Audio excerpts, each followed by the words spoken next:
CBS News on the Hour, sponsored by Rocket Mortgage. And Allison Keyes in Washington. There's already trouble in those ongoing talks to stave off a railroad strike this week. One of the unions has rejected a tentative deal with the largest freight railroads.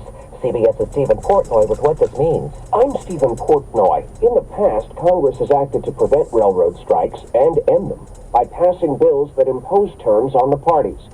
But even as the White House says a railroad work stoppage would be unacceptable, Press Secretary Karine Jean-Pierre says now's not the time for lawmakers to intervene. This is an issue that can and should be worked out between the rail companies and the unions, not by Congress. Two large unions demand that the railroads end their new attendance policies and offer sick leave for the first time.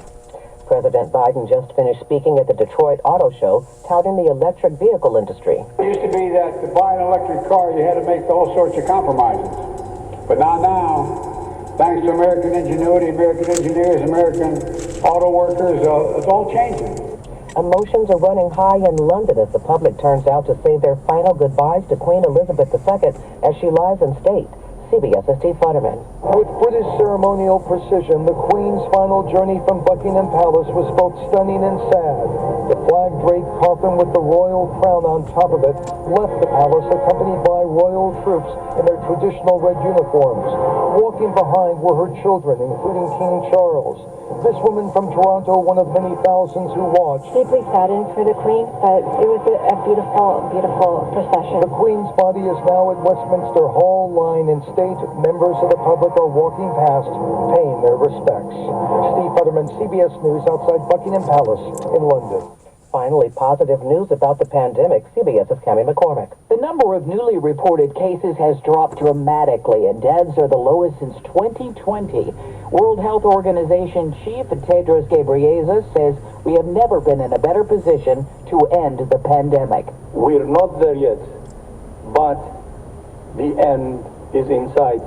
Still, he warned the numbers could be deceptive because so many countries have cut back on testing.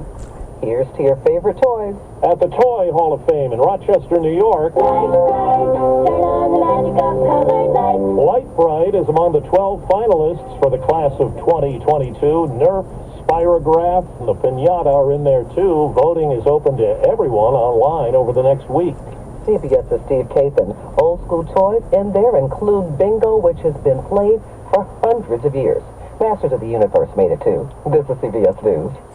Well, that's today's news. I didn't hear any good news, did you? I didn't think so. I guess it's all about perspective. The glass is half full. Well, as always, I want to thank you again for coming along with me on these Dash Cam News adventures. You know the drill. Peace, love, and all that hippie jazz. Bye-bye, everybody.